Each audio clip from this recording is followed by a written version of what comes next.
नमस्कार। The Rubika Liaquat show में आप सभी का बहुत बहुत स्वागत है। मेरा नाम रूबिका लियाकत है और आप देख रहे हैं भारत 24। आज की सबसे बड़ी खबर से शुरुआत करेंगे हम। तो जिस मसले पर विपक्ष ने हंगामा किया, अविश्वास प्रस्ताव लाया, उस मणिपुर हिंसा पर आज प्रधानमंत्री नरेंद्र मोदी ने विपक्ष के हर सवाल का जवाब दिया, चुन चुन कर दिया। पीएम मोदी ने लोकसभा में देश के सामने मणिपुर मामले की गंभीरता को रखा, लेकिन उस गंभीरता को समझने के लिए पीएम के बयान देने पर धैर्य रखने की बजाय विपक्ष लोकसभा से वॉकआउट कर गया। 6:40 का वो वक्त था जब विपक्ष वॉकआउट करता दिखाई दिया और ये वही वक्त था जब प्रधानमंत्री नरेंद्र मोदी ने मणिपुर पर अपनी बात रखना शुरू ही किया था। जब वॉकआउट ही करना था, सवाल सबके मन में है, जब वॉकआउट ही करना था तो फिर अविश्वास प्रस्ताव लाया ही क्यों गया? जब जवाब सुनना ही नहीं था तो क्यों इतने दिनों तक संसद में हंगामा किया गया? इसका जवाब विपक्ष को देना ही चाहिए और आज पीएम मोदी ने भी इस पर विपक्ष से जवाब मांग लिया। अब शब्द बोलो, भाग जाओ, कूड़ा कचरा फेंको, भाग जाओ, झूठ फैलाओ, भाग जाओ। यही जिनका खेल है। ये देश इनसे अपेक्षा ज्यादा नहीं कर सकता है। अगर इन्होंने गृह मंत्री जी की मणिपुर की चर्चा पर सहमति दिखाई होती तो अकेले मणिपुर विषय पर विस्तार से चर्चा हो सकती थी, हर पहलू पर चर्चा हो सकती थी और उनको भी बहुत कुछ कहने का मौका मिल सकता था। उन्होंने आज जब अविश्वास का प्रस्ताव लाए और अविश्वास में सारे विषय पर वो बोले तो ट्रेजरी बेंच का भी दायित्व बनता है कि देश के विश्वास को प्रकट करें, देश के विश्वास को नई ताकत दें, देश के प्रति अविश्वास करने वालों के लिए करारा जवाब दें। ये हमारा भी दायित्व बनता है। हमने कहा था अकेले मणिपुर के लिए आओ, चर्चा करो। गृह मंत्री जी ने चिट्ठी लिख करके कहा था, उनके विभाग से जुड़ा विषय था, लेकिन साहस नहीं था, इरादा नहीं था और पेट में पाप था। प्रधानमंत्री नरेंद्र मोदी ने मणिपुर की हिंसा पर तमाम सवालों के जवाब दिए।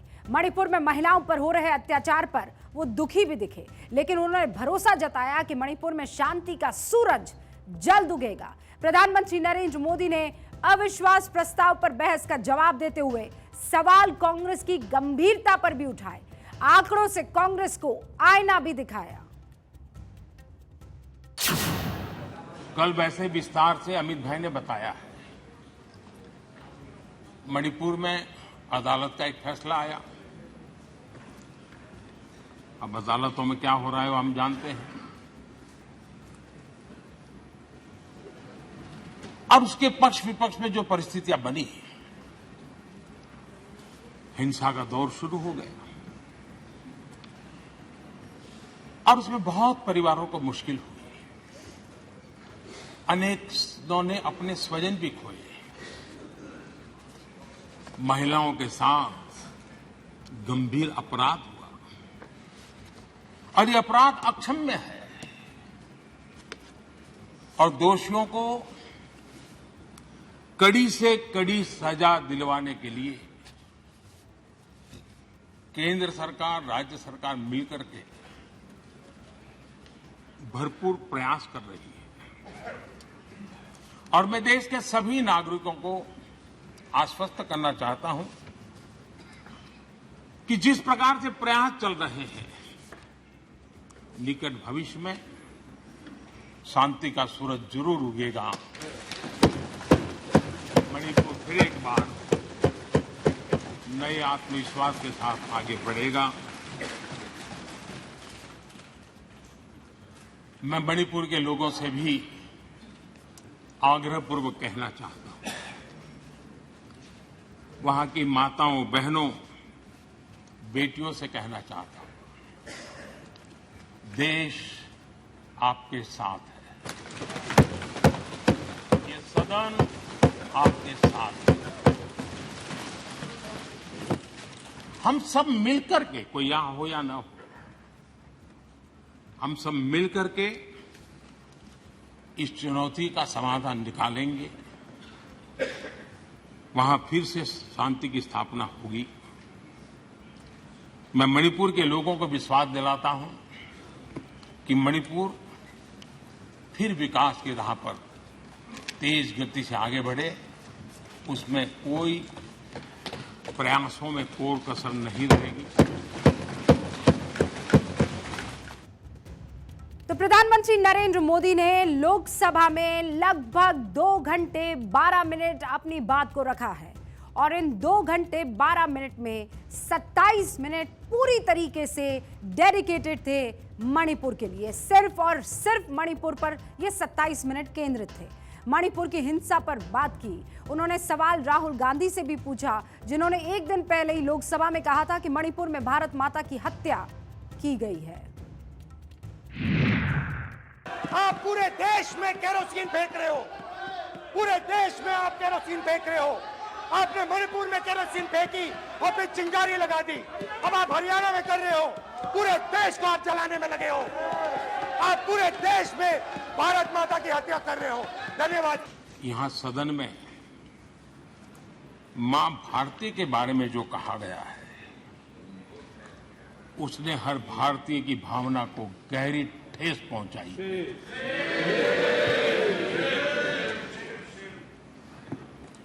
अध्यक्ष जी, पता नहीं मुझे क्या हो गया है। सत्ता के बिना ऐसा हाल किसी का हो जाता है। सत्ता सुख के बिना जी नहीं सकते। और क्या क्या भाषा बोल रहे हैं। आदरणीय अध्यक्ष जी, पता नहीं क्यों कुछ लोगों को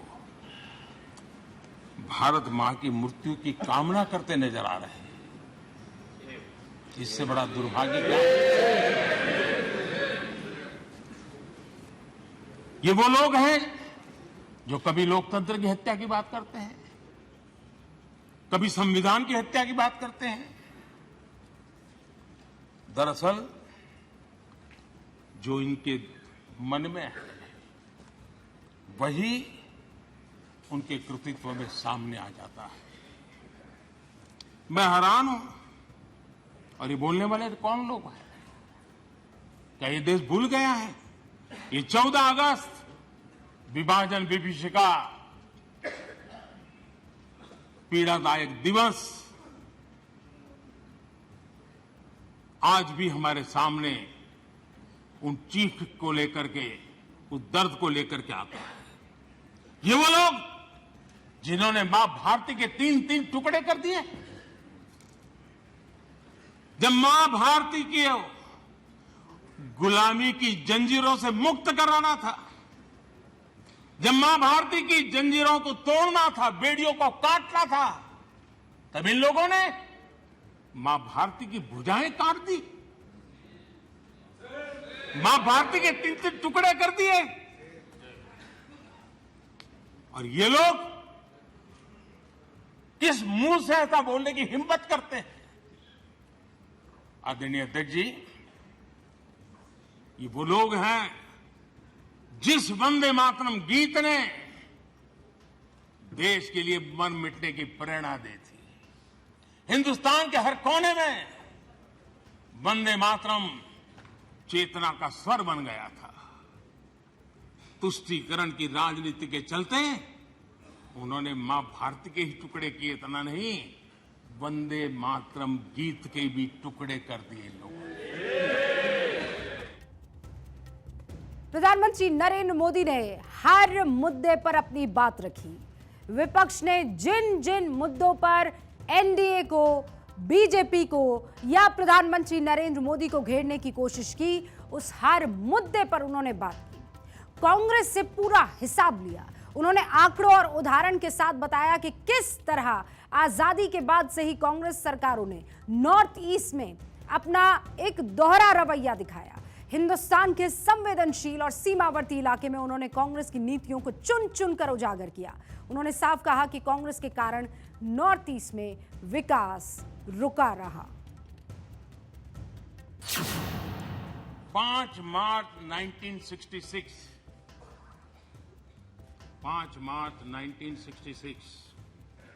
इस दिन कांग्रेस ने मिजोरम में असहाय नागरिकों पर अपनी वायुसेना के माध्यम से हमला करवाया था।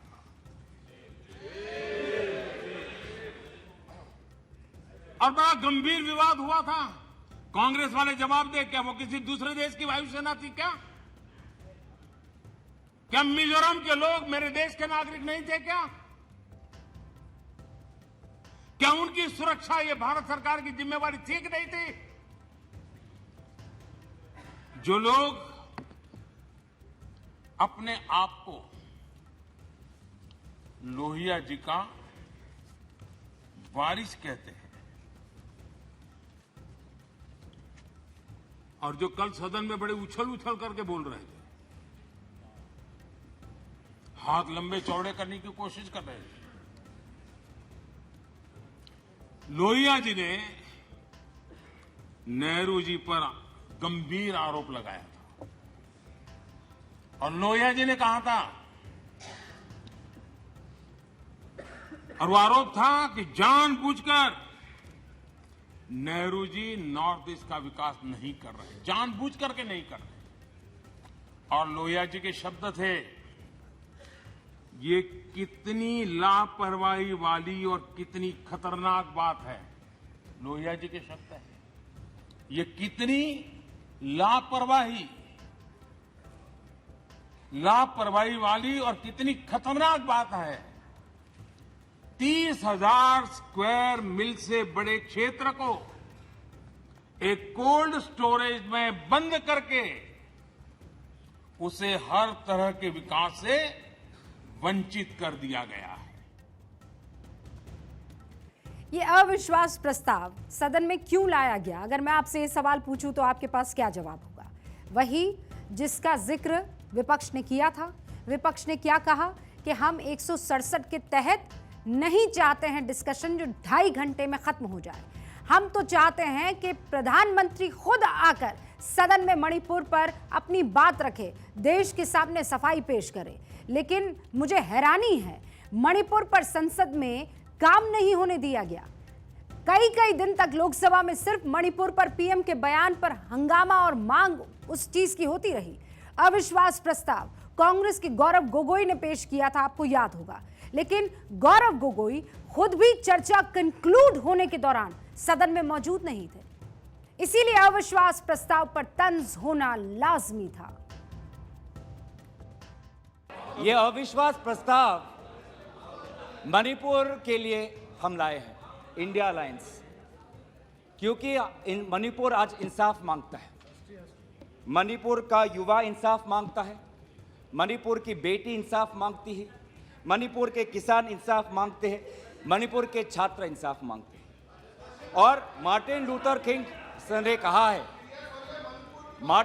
किंग ने कहा है कि अगर कहीं भी नाइंसाफी हो तो वो हर जगह के लिए इंसाफ का खतरा बन सकता है। Injustice anywhere is a threat to justice everywhere. लेकिन मैं आज बड़ी गंभीरता से कहना चाहता हूं, नॉर्थ ईस्ट की इन समस्याओं की कोई जननी है तो जननी एकमात्र कांग्रेस है। नॉर्थ ईस्ट के लोग इसके लिए जिम्मेवार नहीं हैं। यहां मेरे जो नॉर्थ ईस्ट के भाई हैं उनको हर चीज का पता है। जब मणिपुर में वो एक समय था, हर व्यवस्था उग्रवादी संगठनों की मर्जी से चलती थी, वो कहे वो होता था। और उस समय सरकार किसकी थी मणिपुर में? किसकी सरकार थी? जब सरकारी दफ्तरों में महात्मा गांधी की फोटो नहीं लगाने दी जाती थी, तब सरकार किसकी थी? जब मोइरांग में आजाद हिंद फौज के संग्रहालय पर नेताजी सुभाष चंद्र बोस की प्रतिमा पर बम फेंका गया, तब मणिपुर में सरकार किसकी थी? तब मणिपुर में सरकार किसकी थी? आदरणीय अध्यक्ष जी, जब मणिपुर में स्कूलों में राष्ट्रगान नहीं होने देंगे ये निर्णय किए जाते थे, तब मणिपुर में सरकार किसकी थी? मणिपुर के अलावा भी प्रधानमंत्री नरेंद्र मोदी ने विपक्ष के हर उस सवाल का, हर उस आरोप का जवाब दिया। प्रधानमंत्री नरेंद्र मोदी विपक्ष के अविश्वास प्रस्ताव पर तंज कसते हुए अविश्वास प्रस्ताव को बीजेपी के लिए शुभ कैसे बता रहे थे, अब वो भी सुनिए। भगवान बहुत दयालु है और भगवान की मर्जी होती है कि वो किसी न किसी के माध्यम से अपनी इच्छा की पूर्ति करता है, किसी न किसी को माध्यम बनाता है। मैं इसे भगवान का आशीर्वाद मानता हूं कि ईश्वर ने विपक्ष को सुझाया और वो प्रस्ताव लेकर आए।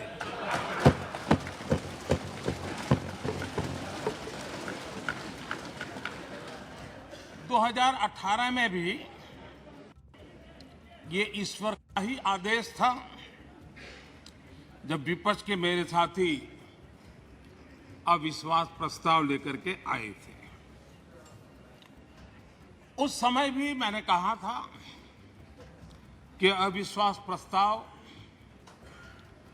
हमारी सरकार का फ्लोर टेस्ट नहीं है, मैंने उस दिन कहा था, बल्कि ये उन्हीं का फ्लोर टेस्ट है, ये मैंने उस दिन भी कहा। और हुआ भी वही। जब मतदान हुआ तो विपक्ष के पास जितने वोट थे उतने वोट भी वो जमा नहीं कर पाए थे।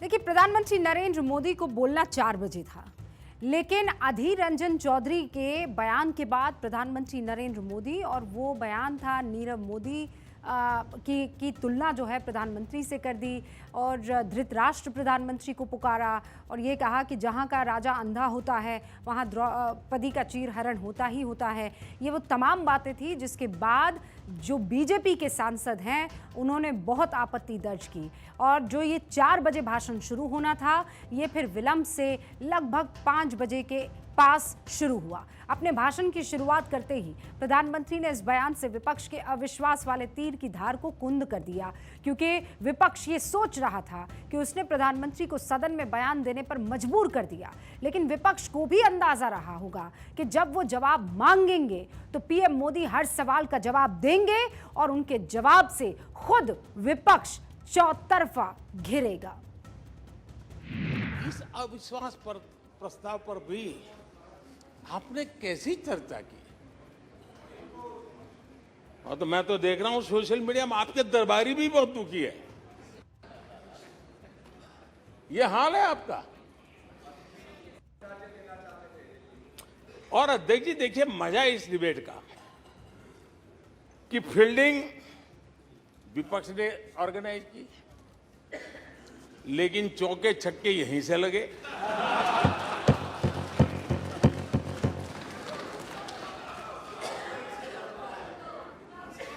और विपक्ष नो कॉन्फिडेंस मोशन पे नो बॉल नो बॉल पर ही करता आगे चलता जा रहा है। इधर से सेंचुरी हो रही है, उधर से नो बॉल हो रहा है।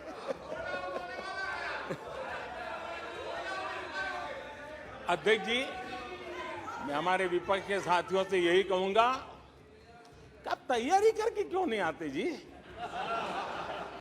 थोड़ी मेहनत कीजिए। और मैंने 5 साल दिया आपको मेहनत करने के लिए। 18 में कहा था कि 23 में आप आना, जरूर आना। 5 साल भी नहीं कर पाए आप। क्या हाल है आप लोगों का? आज ये तय हो गया था कि बहस के आखिरी दौर में जब कांग्रेस नेता अधीर रंजन चौधरी बोल रहे होंगे तब पीएम मोदी सदन में मौजूद रहेंगे। इससे अधीर दादा जोश में थे, लेकिन जोश जोश में उन्होंने सदन की मर्यादा का ध्यान नहीं रखा। पीएम मोदी के खिलाफ असंसदीय शब्द का इस्तेमाल करने लगे। गृह मंत्री अमित शाह ने तत्काल इस बयान के खिलाफ ऐतराज जताया। सत्ता पक्ष की मांग पर अधीर रंजन चौधरी को जांच पूरी होने तक सदन से सस्पेंड कर दिया गया। उधर जो है प्रधानमंत्री मोदी ने अधीर रंजन चौधरी के बहाने पूरी कांग्रेस को निशाने पर ले लिया। इस अविश्वास प्रस्ताव में कुछ चीजें तो ऐसी विचित्र नजर आई जो न पहले कभी सुना है, न देखा है, न कभी कल्पना की है। सबसे बड़े विपक्षी दल के नेता को बोलने की सूची में नाम ही नहीं था। और पिछले उदाहरण देखिए आप, 1999 में वाजपेयी सरकार के खिलाफ अविश्वास प्रस्ताव आया। शरद पवार साहब उस समय नेतृत्व कर रहे थे, उन्होंने डिबेट का नेतृत्व किया। 2003 में अटल जी की सरकार थी, सोनिया जी विपक्ष की नेता थी, उन्होंने लीड ली, उन्होंने विस्तार से अविश्वास प्रस्ताव रखा। 2018 में खड़गे जी थे विपक्ष के नेता, उन्होंने प्रोमिनेंटली विषय को आगे बढ़ाया। लेकिन इस बार अधीर बाबू को क्या हाल हो गया, उनकी पार्टी ने उन्हें बोलने का मौका नहीं दिया। ये तो कल अमित भाई ने बहुत जिम्मेवारी के साथ कहा कि भाई अच्छा नहीं लग रहा है, और आपकी उदारता थी कि उनका समय समाप्त हो गया था तो भी आपने उनको आज मौका दिया। लेकिन गुड़ का गोबर कैसे करना उसमें ये माहिर है।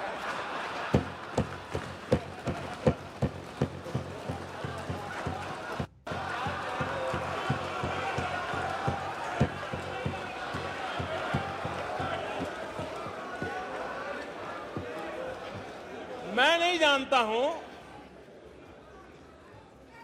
कि आखिर आपकी मजबूरी क्या है, क्यों अधीर बाबू को दरकिनारे कर दिया गया। पता नहीं कलकत्ता से कोई फोन आया हो।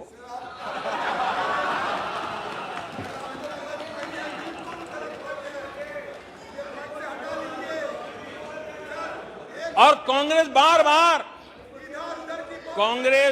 बार उनका अपमान करती है। कभी चुनावों के नाम पर उन्हें अस्थायी रूप से फ्लोर लीडर से हटा देते हैं। बिट्टू जी,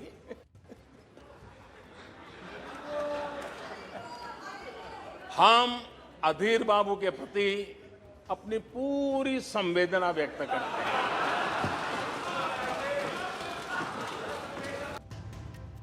प्रधानमंत्री नरेंद्र मोदी तंज कस रहे थे, उनके ठीक पीछे बैठे प्रहलाद जोशी भी आपको मुस्कुराते हुए नजर आ रहे थे। संसदीय मंत्री भी हैं, संसदीय कार्य मंत्री, लेकिन उन्होंने ही जब सदन की कार्रवाई पूरी होने के एकदम उस मुकाम पर पहुंची थी, तब उन्होंने कहा कि हम चाहते हैं कि अधीर बाबू जो लगातार एक हैबिचुअल ऑफेंडर के तौर पर अपनी भाषा और अपनी मर्यादा का शब्दावली की उल्लंघन कर रहे हैं, तो उनके खिलाफ जांच बैठानी चाहिए। और हम चाहते हैं कि जब तक जांच पूरी नहीं होती उनको सदन से सस्पेंड कर दिया जाए। और यही हुआ। आप जानते हैं कि अधीर बाबू जो हैं वो इस वक्त नेता के तौर पर विपक्ष के यहाँ अपनी बात रखते हैं। पहले 2 दिन वो नहीं बोले और इसीलिए एक सिंपैथी जताते हुए प्रधानमंत्री नरेंद्र मोदी नजर आ रहे थे, और इस सिंपैथी से वो कांग्रेस की तरफ सीधे तौर पर आरोप भी लगा रहे थे कि क्या वजह है कि इतने बड़े नेता को बोलने का मौका नहीं दिया। लेकिन उसके बाद पीएम आगे बढ़े, अर्थव्यवस्था के मसले पर विपक्ष को कैसे आड़े हाथों लिया, एक बार फिर दुनिया की तीसरी सबसे बड़ी अर्थव्यवस्था बनने का दावा किया। और ये दावा ऐसे नहीं किया, उन्होंने कहा कि अगली बार जब मेरी सरकार आएगी, वो कॉन्फिडेंस उनका 7वें आसमान पर था, और कहा जब तीसरी बार हमारी सरकार आएगी तो ये देश तीसरी सबसे बड़ी इकोनॉमी होगा, ये दावा है। आदरणीय अध्यक्ष जी, आदरणीय अध्यक्ष जी, अब देश के भविष्य पर थोड़ा सा भी भरोसा होता जब हम ये क्लेम करते हैं कि हम आने वाले 5 साल में नए तीसरे टर्म में हम देश की इकोनॉमी को तीसरे पर लाएंगे, तो एक जिम्मेवार विपक्ष क्या करता? वो सवाल पूछता, अच्छा भाई बताओ, निर्मला जी बताओ कैसे करने वाले हो, अच्छा मोदी जी बताओ कैसे करने वाले हो, आपका रोड मैप बताओ। ऐसा करते। अब ये भी मुझे सिखाना पड़ रहा है। लेकिन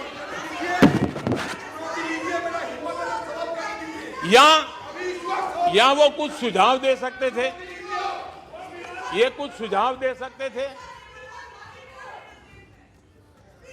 या फिर कहते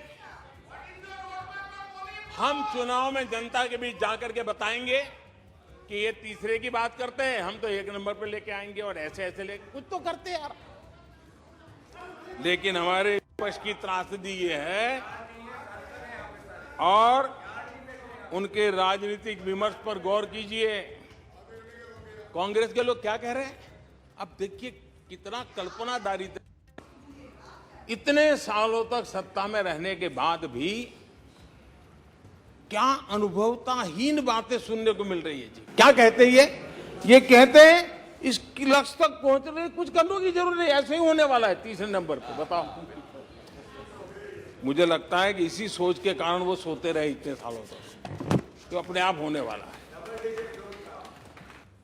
वो कहते हैं बिना कुछ किए तीसरे पहुंच जाएंगे, और कांग्रेस की माने अगर सब कुछ अपने आप ही हो जाने वाला है, इसका मतलब है कांग्रेस के पास न नीति है, न नीयत है, न विजन है, न वैश्विक अर्थव्यवस्था की समझ है, और न ही भारत के अर्थ जगत के ताकत का पता है। अर्थव्यवस्था पर ही प्रधानमंत्री ने अपनी बात रखी हो ऐसा नहीं हो। कांग्रेस के सियासी प्रदर्शन पर भी उन्होंने खूब तंज कसा। इस तंज में प्रधानमंत्री मोदी के साथ एनडीए सांसदों ने भी सुर में सुर मिलाया। सुनिए क्या कहा। इस देश का भी, भारत के लोगों का कांग्रेस के प्रति नो कॉन्फिडेंस का भाव बहुत गहरा है। कांग्रेस के प्रति नो कॉन्फिडेंस का भाव बहुत गहरा है भारत के लोगों में। तमिलनाडु में कांग्रेस की आखिरी बार 1962 में जीत हुई थी। 61 वर्षों से तमिलनाडु के लोग कह रहे हैं कांग्रेस नो कॉन्फिडेंस। तमिलनाडु के लोग कह रहे हैं कांग्रेस। पश्चिम बंगाल में उन्हें आखिरी बार जीत 1972 में मिली थी। पश्चिम बंगाल के लोग 51 सालों से कह रहे हैं कांग्रेस, कांग्रेस। उत्तर प्रदेश और बिहार और गुजरात कांग्रेस आखिरी 1985 में जीती थी। पिछले 38 वर्षों से वहां के लोगों ने कांग्रेस को कहा है,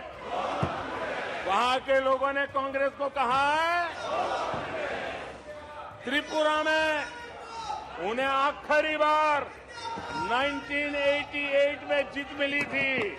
35 वर्षों से त्रिपुरा के लोग कांग्रेस को कह रहे हैं कांग्रेस, कांग्रेस। ओडिशा में कांग्रेस को आखिरी बार 1995 में जीत नसीब हुई थी। यानी ओडिशा में भी 28 वर्षों से कांग्रेस को एक ही जवाब दे रहा है। उड़ीसा कह रहा है नो कॉन्फिडेंस। कांग्रेस नागालैंड में कांग्रेस की आखिरी जीत 1988 में हुई थी। यहां के लोग भी 25 वर्षों से कह रहे हैं कांग्रेस कांग्रेस। दिल्ली, आंध्र प्रदेश और पश्चिम बंगाल में तो एक भी विधायक खाते में नहीं है। जनता ने कांग्रेस के प्रति बार बार नो कॉन्फिडेंस घोषित किया है। तो कांग्रेस पर जनता का नो कॉन्फिडेंस, और ये कहते हुए प्रधानमंत्री नरेंद्र मोदी ने सियासत, अर्थव्यवस्था, कूटनीति, इतिहास सबका जिक्र किया। पीएम मोदी ने आज INDIA गठबंधन की जो पूरी परिभाषा है, डेफिनेशन है, उसको भी सदन के सामने रखा और उसे घमंड से जोड़ते हुए बीजेपी का नया चुनावी नारा भी दे दिया। ये इंडिया गठबंधन नहीं है, ये इंडिया गठबंधन नहीं है, एक घमंडिया गठबंधन है। ये इंडिया गठबंधन नहीं है, घमंडिया गठबंधन है। और इसकी बारात में हर कोई दूल्हा बनना चाहता है, सबको प्रधानमंत्री बनना है।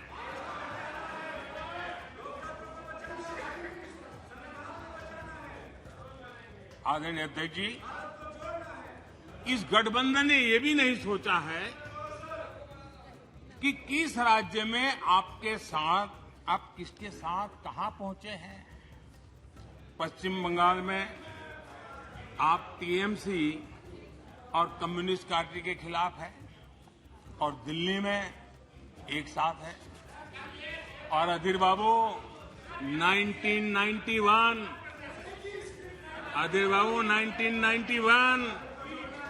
पश्चिम बंगाल विधानसभा का चुनाव इन्हीं कम्युनिस्ट पार्टी ने अधीर बाबू साथ क्या व्यवहार किया था, वो आज भी इतिहास में दर्ज है। खैर 1991 की बात तो पुरानी है। पिछले साल केरला के वायनाड में जिन लोगों ने कांग्रेस के कार्यालय में तोड़फोड़ की, ये लोग उनके साथ दोस्ती करके बैठे हैं। बाहर से तो अपना लेबल बदल सकते हैं, लेकिन पुराने पापों का क्या होगा, यह पाप आपको लेके डूबेंगे। एक सवाल जो मैंने जब प्रधानमंत्री नरेंद्र मोदी का इंटरव्यू किया था तो पूछा था, उसका जवाब उस दिशा में जरूर था, लेकिन आज मुझे लगता है सही माने में उस सवाल का जवाब मिल गया है।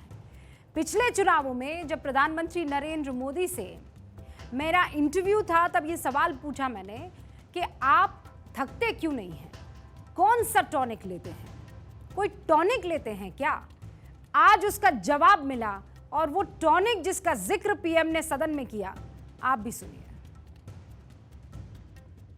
हमारे विपक्ष के साथियों ने जी भर करके, डिक्शनरी खोल खोल करके जितने अपशब्द मिलते हैं ले आए, जितने अपशब्दों का उपयोग कर सकते हैं भरपूर, पता नहीं कहां कहां से ले आते हैं। लेकिन अच्छा है, थोड़ा मन का गुबार उनका निकल गया होगा, थोड़ा मन हल्का हुआ होगा, इतने अपशब्द बोल दिए हैं तो। और वैसे तो लोग मुझे दिन रात कोसते रहते हैं, उनकी ये फितरत है। और उनके लिए तो सबसे प्रिय नारा क्या है, मोदी तेरी कब्र खुदेगी। मोदी तेरी कब्र खुदेगी, मोदी तेरी कब्र खुदेगी, ये इनकी पसंदीदा नारा है। लेकिन मेरे लिए इनकी ये गालियां, ये अपशब्द, ये अलोकतांत्रिक भाषा, मैं उसका भी टॉनिक बना देता हूं।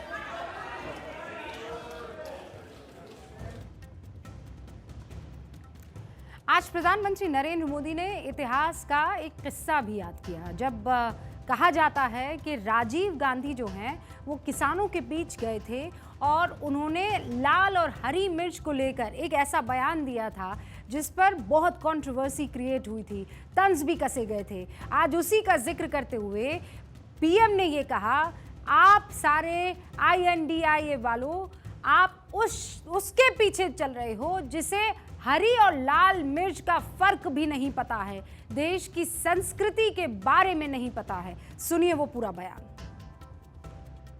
मजेदार ये कि मजमा खत्म होने से पहले ही उसका क्रेडिट लेने के लिए आप में सिर फुटबॉल शुरू हो गई। मैं हैरान था कि ये गठबंधन लेकर आप जनता के बीच जाएंगे। मैं विपक्ष के साथियों को कहना चाहता हूं, आप जिसके पीछे चल रहे हो, उसको तो इस देश की जबान, इस देश की संस्कार की समझ ही नहीं बची है। पीढ़ी दर पीढ़ी ये लोग लाल मिर्च और हरी मिर्च का फर्क नहीं समझ पाए। प्रधानमंत्री नरेंद्र मोदी ने पिता का जिक्र किया, पुत्र का भी जिक्र हुआ, नाम नहीं लिया, लेकिन ये कहा, और अभी आपको याद होगा कुछ दिनों पहले राहुल गांधी सोनीपत में एक खेत में गए थे, किसानों के साथ कुछ वक्त उन्होंने गुजारा था। इसे लेकर पीएम ने कैसे तंज कसा है, गमले में मूली उगाने से लेकर खेत खलिहान में फोटो खिंचवाने तक का जिक्र किया। सुनिए। जिन लोगों ने कभी गमले में मूली नहीं उगाई, वो खेतों को देखकर हैरान होने ही होने हैं।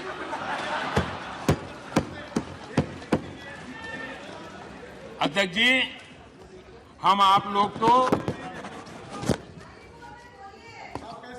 जो कभी जमीन पर उतरे ही नहीं, जिन्होंने हमेशा गाड़ी का शीशा डाउन करके दूसरों की गरीबी देखी है, उन्हें सब हैरान करने वाला लग रहा है। जब ऐसे लोग भारत की स्थिति का वर्णन करते हैं तो ये भूल जाते हैं कि भारत में 50 साल तक उनके परिवार ने राज किया था। एक प्रकार से जब भारत के इस रूप का वर्णन करते हैं तब वो अपने पूर्वजों की विफलताओं का जिक्र करते हैं। ये इतिहास गवाह है।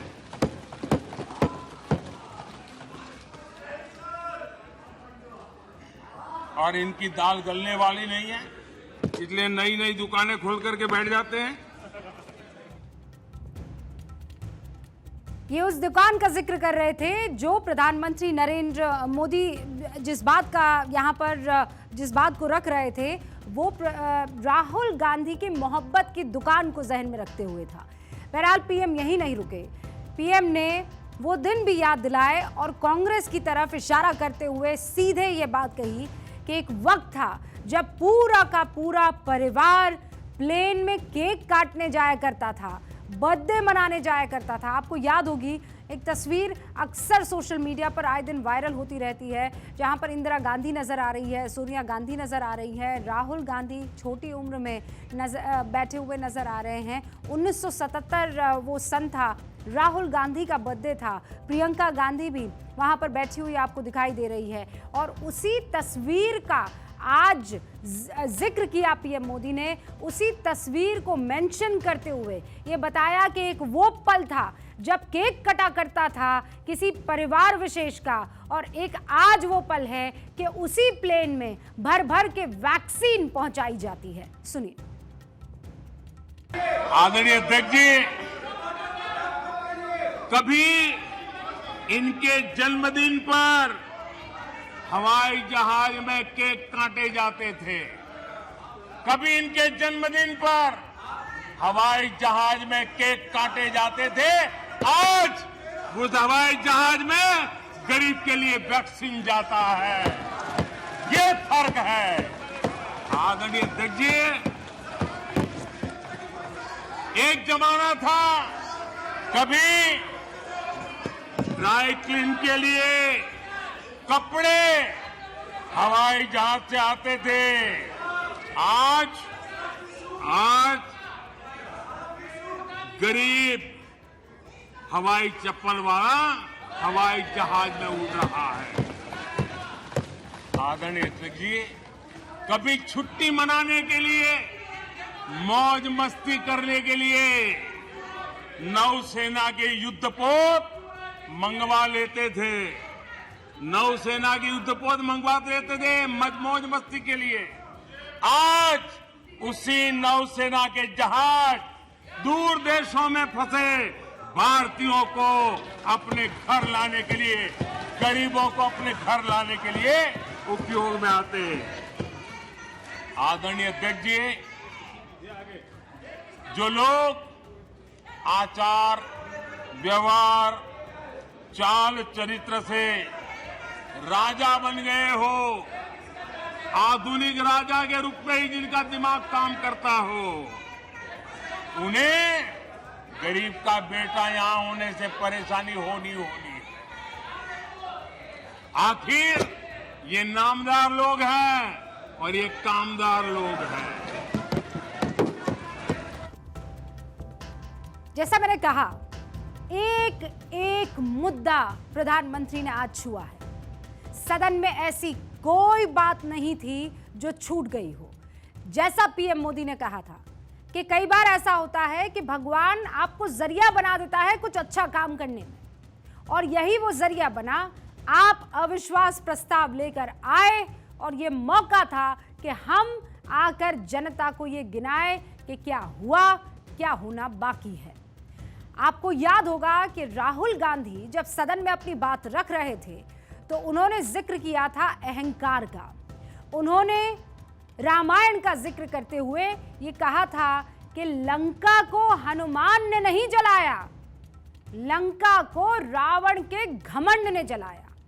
और उसी घमंड को पकड़कर प्रधानमंत्री नरेंद्र मोदी ने कैसे बिल्कुल तीर पलटा और कांग्रेस की तरफ निशाना साधा, सुनिए।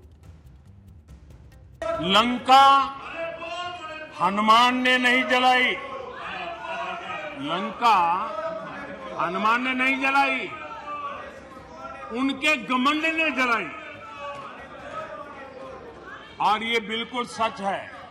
आप देखिए, जनता जनार्दन भी भगवान राम के रूप की है, जनता जनार्दन भी भगवान राम के रूप की है, और इसलिए 400 से 40 हो गए। हनुमान ने लंका नहीं जलाई, घमंड ने जलाई, और इसलिए 440 हो गए, 400 से 40 हो गए।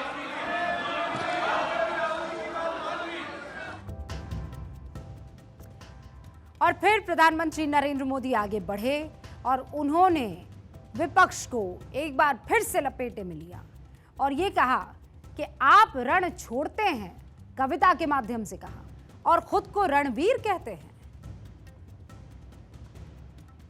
वेश बदलकर धोखा देने की कोशिश करने वालों की हकीकत सामने आ ही जाती है।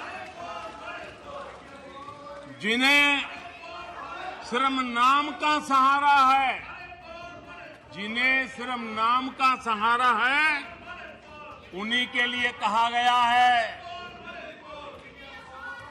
दूर युद्ध से भागते, दूर युद्ध से भागते, नाम रखा रणधीर। दूर युद्ध से भागते, नाम रखा रणधीर। भाग्य चंद की आज तक, भाग्य चंद की आज तक सोई है तकदीर, भाग्य चंद की आज तक सोई है तकदीर। प्रधानमंत्री नरेंद्र मोदी ने पाकिस्तान पर भी निशाना साधा। सर्जिकल स्ट्राइक पर यह बयान सदन में जो दिया है, सुनिए। मैं जरा आज सदन को याद दिलाना चाहता हूं, पाकिस्तान सीमा पर हमले करता था। हमारे यहां आए दिन आतंकवादी भेजा जाता था और उसके बाद पाकिस्तान हाथ ऊपर करके मुकर जाता था, भाग जाता था, बोले हमारी तो कोई जिम्मेवारी नहीं है, कोई जिम्मा लेने को तैयार होता था। और इनका पाकिस्तान से ऐसा प्रेम था कि वो तुरंत पाकिस्तान की बातों पर विश्वास कर लेते थे। पाकिस्तान कहता था आतंकी हमले होते रहेंगे और बातचीत भी होती रहेगी। इन्हें यहां तक कहते भाई पाकिस्तान कह रहा है तो सही कहता होगा, ये इनकी सोच रही है। कश्मीर आतंकवाद की आग में दिन रात सुलग रहा था, जलता था, लेकिन कांग्रेस सरकार का काम कश्मीर के आम नागरिकों पर विश्वास नहीं था। वे विश्वास करते थे हुर्रियत पर, वे विश्वास करते थे अलगाववादियों के पर, वे विश्वास उन लोगों पर करते थे जो पाकिस्तान का झंडा लेकर के चलते थे। भारत ने आतंकवाद पर सर्जिकल स्ट्राइक किया, भारत ने एयर स्ट्राइक किया। इनको भारत की सेना पर भरोसा नहीं था, उनको दुश्मन के दावों पर भरोसा था। ये इनकी प्रवृत्ति थी।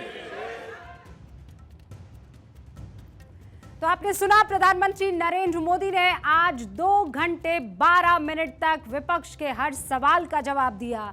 लेकिन ये सवाल तो बनता है कि वो विपक्ष जो लगातार मांग करता रहा कि मणिपुर पर प्रधानमंत्री नरेंद्र मोदी को अपनी बात रखनी ही चाहिए, वो विपक्ष जब पीएम मणिपुर पर बात रखने की शुरुआत करते हैं तो क्यों सदन से वॉकआउट कर जाता है। फिलहाल द रूबिका लियाकत शो में मुझे इजाजत दीजिए। आप बने रहिए भारत 24 के साथ, देखते रहिए भारत 24।